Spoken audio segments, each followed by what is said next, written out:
Skeleton Crew acabou de lançar o episódio 8, então vem comigo para nossa análise completa. Lembrando que esse vídeo tá lotado de spoilers, então daqui pra frente é por sua conta e risco. E se você quiser ficar por dentro de tudo que rola em Star Wars, basta se inscrever no canal para ter acesso a vídeos semanais que vão te ensinar tudo sobre essa galáxia muito distante. Ah galera, só um pequeno disclaimer, eu tô muito gripado aqui, tô com a garganta doendo pra caramba, então desculpa aí se eu tiver meio abatido ou tiver com a voz zoada. E peço pra você, por favor, deixa o like aí, porque é a 8ª semana que estamos virando noite aqui pra fazer os vídeos mais rápido possível pra vocês. Então o like de vocês ajuda demais a essas análises chegarem a mais fãs de Star Wars, tá bom? Deixem um like e um comentário aí que ajuda muito a gente. Bom, como a gente tinha falado no final do último vídeo, o episódio começa a la Prison Break. O que isso significa? A gente terminou num gancho super tenso ali do George ligando seu sabre, dando a entender que ele ia matar os pais das crianças, mas aqui em apenas 3 segundos toda aquela tensão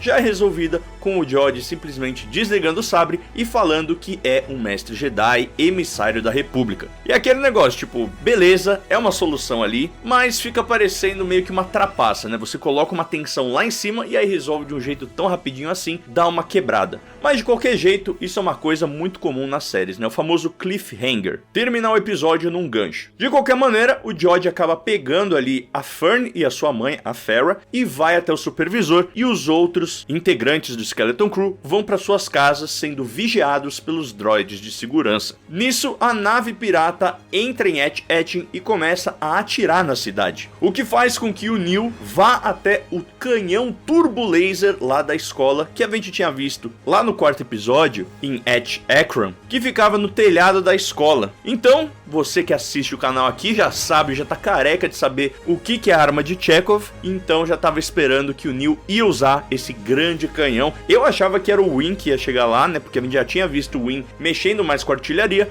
mas foi legal ser o Neil, até porque foi ele que viu isso no 4º episódio, então fechou esse ciclo. Outra referência muito legal aqui desse episódio foi que depois que os droids se apagaram, desligaram, as crianças pegaram as hoverbikes e foram pela floresta, inclusive com o pai do Win, que é a última coisa que faltava a gente ver e que tinha aparecido já no material de promoção da série. E essa cena deles ali fugindo dos piratas pela floresta é uma homenagem muito direta a ET, o extraterrestre, onde no 3º ato as crianças pegam o ET, colocam ele naquela cestinha da bicicleta e vão pela floresta até levar ele à nave do povo dele, e temos a icônica cena deles voando na frente da lua, que inclusive é o logo da Emblem. E aqui a gente teve esse paralelo, destaque aí pro pai do Win que fez aquela manobra mesmo sendo mais pesado que as crianças e vibrou muito. Meu, o pai do Win roubou a cena nesse episódio, mas eu acho que a coisa que mais me fez rir foi ele ali todo orgulhoso, se gabando do seu cargo, falando pro filho como se ele fosse um herói da Marvel, né? Nada é impossível para um coordenador de sistemas nível 7. Muito bom, muito bom. Outro paralelo interessante visual foi a nave, a Onyx Cinder, saindo das nuvens de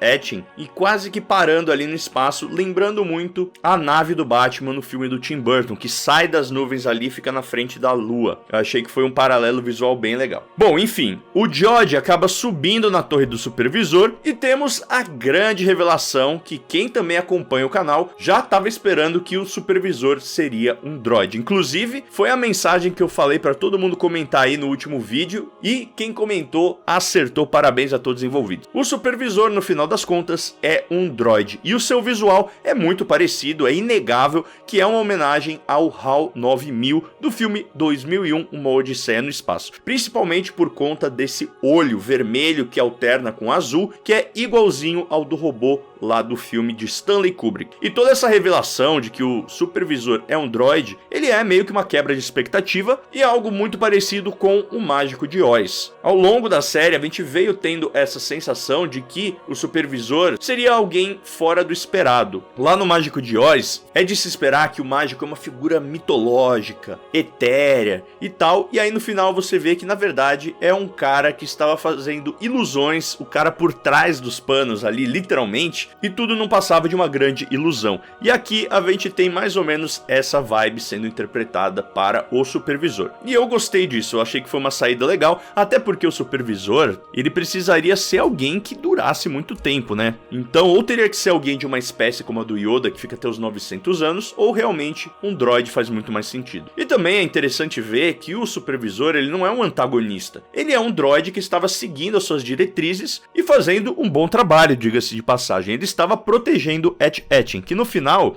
não teve nada de tão sinistro que nem a gente estava especulando, né? Muito se falava de que AT-AT tinha o potencial de ser muitas coisas interessantes, né? Várias teorias foram criadas, como se AT-AT pudesse ser um lugar de experimentos genéticos, um local de testes ou planos secretos do Império ou de alguma outra organização, e acabou sendo algo bem mais simples. Era o local da Casa da Moeda, da Velha República, e precisava ficar escondido, e aí isso foi dado na mão do droid, o supervisor, que fez esse trabalho muito bem, diga-se de passagem. No final das contas, todas aquelas teorias malucas, a resposta acabou sendo a mais simples e literal possível, mas tá tudo certo. Voltando pro supervisor, a gente vê que quando o George entra, todo o visual da sala da torre do supervisor lembra muito também a sala do trono do Palpatine no episódio 6, até mesmo com os droids em guarda ali do lado da porta do elevador, espelhando os guardas imperiais do Palpatine que também ficavam nessa mesma posição. Então achei que foi uma pequena homenagem visual ao episódio 6. Bom, o supervisor, ele acaba ali conversando com o George, que tenta passar para ele a mentira de que ele é um emissário da República e um Jedi. Porém, o supervisor revela que a última transmissão que ele recebeu da República foi justamente uma mensagem que dizia que os Jedi eram traidores e deveriam ser caçados. Ou seja,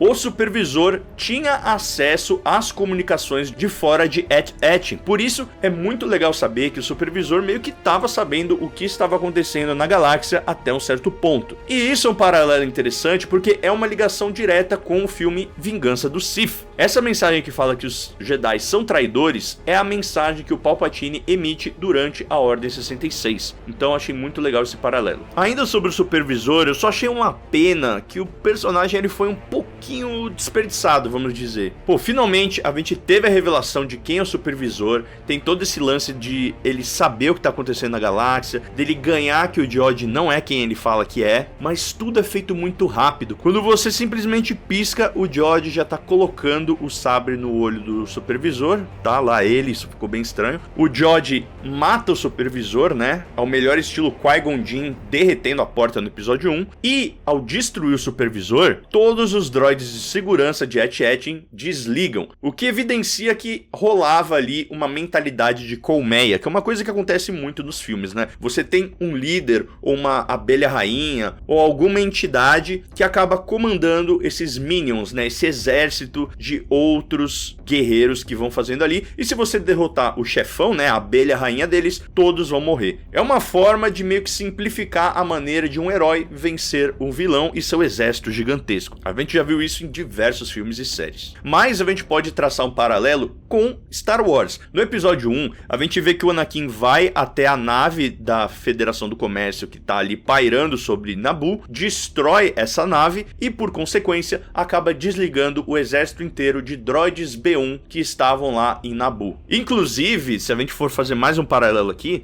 no final do episódio, quando a KB acorda, ela fala: "E aí, a gente ganhou?" E isso é a mesma frase que a gente viu um droid B1 falando no terceiro episódio, ou no segundo, não lembro agora. Achei que foi uma maneira legal aí de conectar os episódios e, claro, falar do droid B1 que estava na batalha de Naboo, foi desligado e acordou anos depois numa base pirata, perguntando se eles tinham ganho a batalha. Obviamente que não. E aí a gente tem todo um embate ali entre o Win, a Fern, o George e o pai dele, né? A gente vê o plano deles ali de tentar desligar a barreira. E eu achei legal que a barreira nesse episódio, ela ganhou um outro significado. Ela foi mais uma metáfora para essa bolha de proteção na qual as crianças viviam, né? Protegidas de todos os perigos da galáxia, já que elas viviam dentro de AT-AT. Mas, se a gente for além disso, também pode ser um paralelo com a proteção dos pais paz. E a gente viu isso muito ilustrado pela Farah nesse episódio. Ela tá ali receosa de tirar a barreira, que claro, seria um jeito de fazer com que a Nova República entrasse no planeta e salvasse o dia, mas também seria uma coisa irreversível que faria com que Et-Etin fosse exposta para a galáxia e todos os perigos que contém a galáxia. Mas a gente pode ver isso pelos olhos da Farah, fica muito claro, de que para ela isso também é uma questão sobre o casulo protetivo de uma mãe para a sua filha. A gente vê isso, o processo interno ali na personagem de aceitar que a sua filha, a Fern,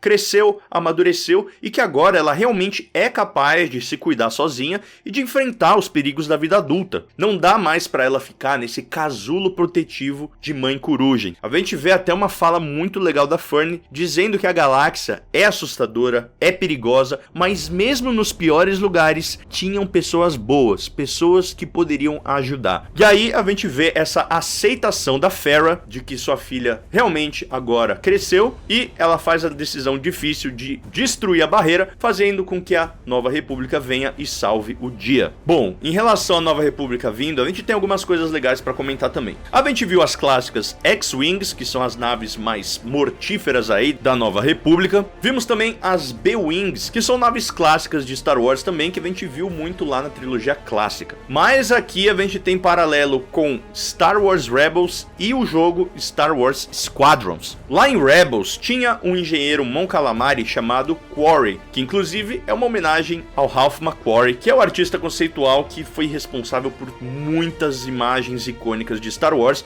e o visual de muitas coisas, incluindo várias naves de Star Wars. Enfim, esse protótipo, o B6, apresentava uma arma laser que tinha esse feixe composto, que é justamente o que a gente viu aqui. Esses lasers que saem cada um de um ponto da nave se convergem e acabam causando danos muito pesados, principalmente para cruzadores imperiais. Era uma arma muito poderosa, mas o seu alcance era curto e o seu uso interferia na habilidade de usar o Hyperdrive. Então tinham prós e contras desse protótipo que era o B6. Mas foi legal ver essa ligação aí com a série animada Rebels e Squadrons também. A gente viu também um CR-9, né, que é uma corvette corelliana, que geralmente é uma nave diplomática, o que pode deixar implícito se a Leia estava a bordo, porque como a gente viu em Uma Nova Esperança, essa era justamente a nave que a Leia estava quando foi capturada pelo Darth Vader e que por consequência é a mesma que a gente viu no final de Rogue One. Então pode ser que ali dentro dessa corvette estejam alguns diplomatas da Nova República ou políticos muito importantes, e a primeira que vem na cabeça é a Leia ou a Mon Mothma. O que me leva agora a uma reflexão. Beleza, Et-Etin não está mais com a barreira, o que será que vai acontecer com o planeta? Como será que os cidadãos de Et-Etin, que viveram a vida toda pensando que a galáxia era inóspita, que ninguém estava lá fora, sabe? Como que eles vão reagir agora ao descobrir que existem diversos planetas, diversas espécies, de que eles perderam algumas guerras, que agora a Nova República está no controle, que já teve um Império, que teve Darth Vader? Como que vai ser a cabeça dessa galera quando descobrir tudo isso que a gente já sabe por ter acompanhado os filmes? Eu acho que isso é muito legal e muito interessante da gente ficar viajando.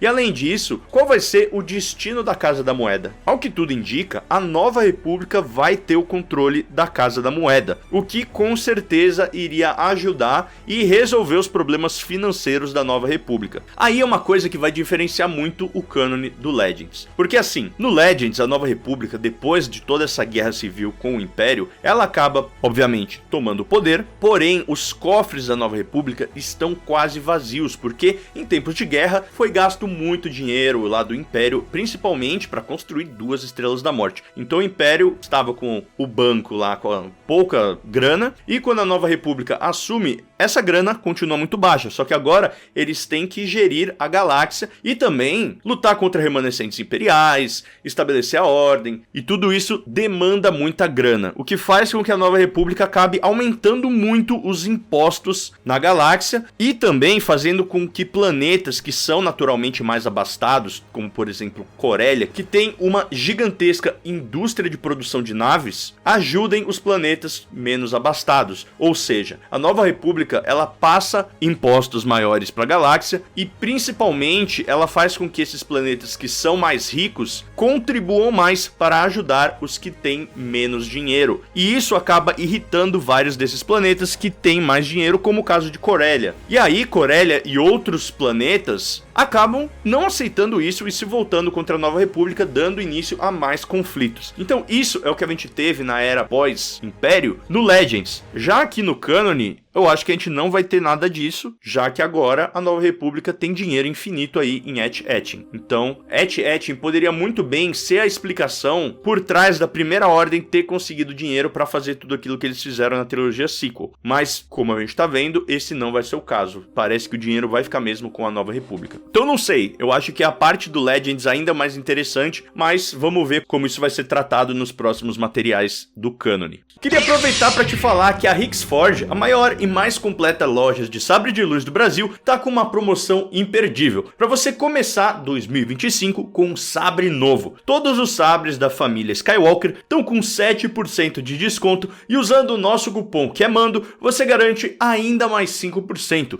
totalizando 12% de economia no seu pedido. Entre os sabres da promoção, temos alguns dos modelos mais icônicos da saga, como o de Anakin Skywalker, Darth Vader, Leia Organa, Luke Skywalker e muitos outros. Então corre agora para o site da Hixforge, que eu tô deixando aqui na descrição, e comece 2025 de sabre novo. Mas voltando, e durante toda essa confusão de tirar ou não a barreira, George, Win, Fern, a gente acabou tendo o passado do George sendo revelado, que também era algo que a gente já estava meio que especulando, de que o George foi uma criança que não teve infância ali, que passou fome, passou dificuldade, foi resgatado por uma mestre Jedi, começou a ser treinado, mas durante a Ordem 66 a sua mestre foi caçada, morta na frente dele, e ele acabou deixando o caminho da força de lado para viver como um pirata. Não é revelado quem é a mestre dele, porém a gente tá especulando desde o primeiro episódio de que ela pode ser a Nina Nana-Wood. No começo da série foi creditado o papel de uma tal de Nina Nana-Wood a uma atriz lá no IMDb, que é uma database ali que mostra o elenco de todas as séries. E aí a gente ficou especulando, essa daí vai ser uma filha dele, uma parente, uma mulher, esposa, alguma coisa assim. Mas agora que a gente teve tudo sendo contado e ela nem apareceu, pra mim fica claro que essa Nina Nana-Wood deve ser a mestre do George quando era mais novo. E que depois que ela morreu, ele pegou o nome dela, Nana-Wood, como uma homenagem. Ou seja, o George ele já é conhecido por ter milhões de nomes, ficar mentindo o nome pra caramba, mas o George Nana-Wood é um que ele meio que usa mais ali, é o que ele falou pras crianças no momento que ele tava tentando ganhar a confiança deles. Então eu acho que o nome dele de verdade é George, e Nana-Wood foi o sobrenome que ele pegou pra si em homenagem à sua mestre. Isso seria uma história bem legal, inclusive tudo isso que o George falou é muito interessante, é uma bela história de origem pro personagem, porém a cena foi muito menos impactante do que poderia ter sido. E aí a gente vai falar novamente de regras de roteiro, e essa regra é muito importante. Essa regra é a show, don't tell. Mostre e não conte. Vamos fazer um exercício aqui. O que teria sido mais interessante e mais engajante e mais impactante? A cena que a gente teve com o George contando essa história, ou um pequeno flashback mostrando o que aconteceu? Mostrando o George criança passando dificuldade, mostrando uma Jedi estendendo a mão pra ele, mostrando ele treinando ali, isso tudo rapidinho, tá? Numa cena de flashback ali, uma montagem, e depois, claro, os clones indo lá e matando a mestre na frente dele. Beleza, é uma coisa que a gente já viu 1000 vezes, inclusive ali com o Kanan Jarrus, o próprio Cal Kestis, mas é uma coisa que impacta, é uma coisa que funciona. Então, a gente poderia ter tido isso nesse episódio. O episódio teve menos de 40 minutos. O que me leva à minha grande crítica a esse episódio. Como um episódio fechado, eu achei que foi bem legal, foi divertido, teve muita cena de ação, teve boas risadas aí com o pai do Win. Porém, como um final de temporada, foi muito corrido e deixou muitas coisas abertas. Mas eu acho que o maior problema é ser muito corrido. Isso é um problema que a gente tem em todo o season finale quase de Star Wars. Foi assim em Ahsoka, foi assim em Mandalorian 3, foi assim em Acolyte e foi agora em Skeleton Crew também. O problema é que Skeleton Crew Crew, isso foi meio corrido quase que a temporada toda, sabe? Eu vou dar um exemplo pra vocês. Nesse episódio tem uma cena em que a nave, a Onyx Cinder, ela cai e a gente acha ali que a KB morreu. A gente tem uma reação muito boa da Fern e do Win ali, né, eles destruídos e tal, mas não dá nem 2 segundos, o Jodie já tá ali passando adiante e a cena acaba e já começa uma outra. Cara, essa cena, supostamente, era a morte de uma personagem principal da série, e a gente não teve nem tempo de processar o que aconteceu, sabe, de digerir a possível morte de uma personagem tão querida quanto a KB, e isso acaba roubando a resposta emocional dos espectadores da série, entende? Então, eu não sei o porquê ou o motivo da série ter que ser tão corrida e ter que ficar com menos de 1 hora, mas eu acho que isso é uma coisa que atrapalhou um pouco a série e principalmente esse episódio. As coisas acontecem muito rápido, não dá nem tempo de você digerir o que aconteceu e já vai pra próxima cena. Então, essa é a minha maior crítica, eu estranhei bastante, principalmente na cena da KB morrendo, entre aspas. Outra coisa que eu estranhei um pouco foi o visual, assim, do Jude Law. Isso aí pode ser uma brisa errada minha, mas, sei lá, principalmente em alguns momentos, me parece que o Jude Law, ele tá muito diferente de como ele estava em outros episódios. Ele parece mais magro e com cabelo diferente. O que me fez pensar se esse último episódio e penúltimo episódio não foi refilmado, porque assim, a gente, antes de começar a série, tinha altos rumores de que a série tava com problemas, de que a série tinha sido testada com audiências e o pessoal não tinha gostado, sabe? Tudo aquilo que já deixa a gente super receoso e com medo. No final, a série foi uma maravilha, todos os episódios foram legais, mas aqui esse último episódio, eu já mencionei que foi bem corrido, não mostrou também essa tal da Nina Nanawood, que era uma atriz que estava confirmada no elenco, então me dá essa sensação de, será que eles mudaram bastante coisa? Será que era pra ter mais tempo? Será que cortaram um possível flashback do Jodie? Eu fiquei um pouco com essa sensação, quero saber de vocês, se vocês também estranharam isso,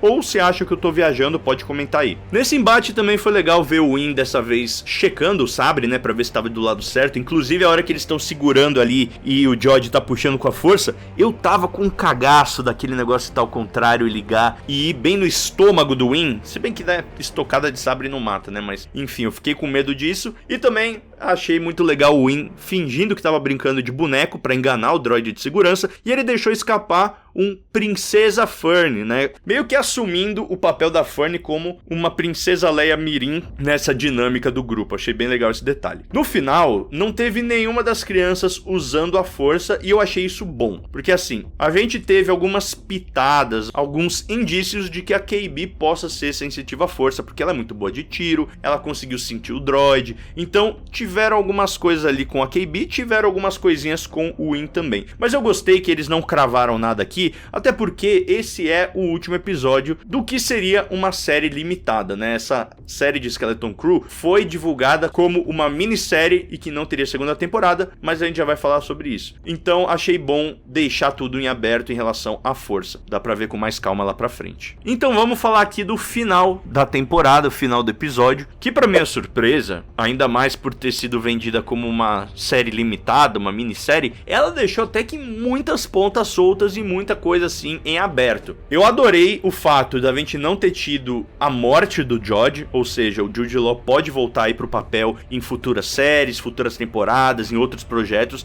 Eu achei isso um baita acerto. Tudo bem, é um ator caro? É, mas é um ator sensacional, o personagem é muito bom, então seria besteira e um desperdício matar ele. Beleza. O que vai acontecer com o Jodie? No final, a gente vê ele ali meio melancólico, vendo a nave dele ser destruída, vendo que ele foi passado pra trás, que ele perdeu essa de novo. Mais um fracasso do Jodie. Gostei que a gente não teve a redenção dele. A partir do momento que ele virou a casaca ali com as crianças, ele se manteve o antagonista, o vilão da série. Não teve redenção, adorei isso, finalmente, por mais vilões em Star Wars, mas existe um pouco de esperança aí em futuras séries e outras coisas. Quem sabe ainda há um espacinho para a redenção do Jodie, porque ele ficou meio reflexivo, sabe? Quem sabe essa derrota tenha sido a gota final ali no copo para ele falar, tá bom, chega de ser pirata, né? Acho que eu vou tentar ser um Jedi agora, vou endireitar a vida. Então achei legal a conclusão do Jodie. Em relação às crianças, fica o final aberto também. Elas concluíram essa aventura, mas agora a barreira caiu, não existe mais barreira. Ou seja, as crianças têm uma galáxia inteira para explorar e a gente termina a série na cara do Wing,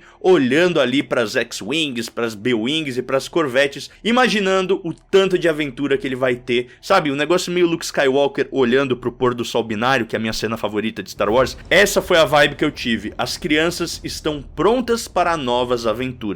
E eu acho isso sensacional. E agora, com o sucesso da série, tanto em termos de crítica e audiência, eu não vejo por que a gente não poderia ter uma segunda temporada, ou as crianças poderiam aparecer no filme do Mandoverso e outros projetos. Então acho que Star Wars acertou muito com a série, foi um baita acerto da Lucasfilm. É uma série despretensiosa, leve, gostosa, com personagens muito bons, uma história fechadinha, legal e espaço para mais aventuras e outras questões para resolver. Eu acho que Star Wars precisa disso, gente. A gente tava falando, né, depois do fim de Acolyte, muita gente tá dando um tempo de Star Wars, tá tendo um detox aí, isso é claro. Mas Skeleton Crew é um passo na direção certa de retomar aí a galera que tá meio desgostosa com Star Wars e que a gente volte a ter projetos legais. De qualquer maneira, eu fico muito triste de que a série acabou. Foi muito gostoso acompanhar, tanto como fã quanto como criador de conteúdo. A nossa cobertura aqui foi linda, foi demais. Eu quero agradecer todo mundo aí que participou. E lembrando que amanhã a gente ainda tem a nossa live junto com o Norton para comentar tudo desse episódio. Mais de 2 horas de live aí, vamos responder as perguntas de vocês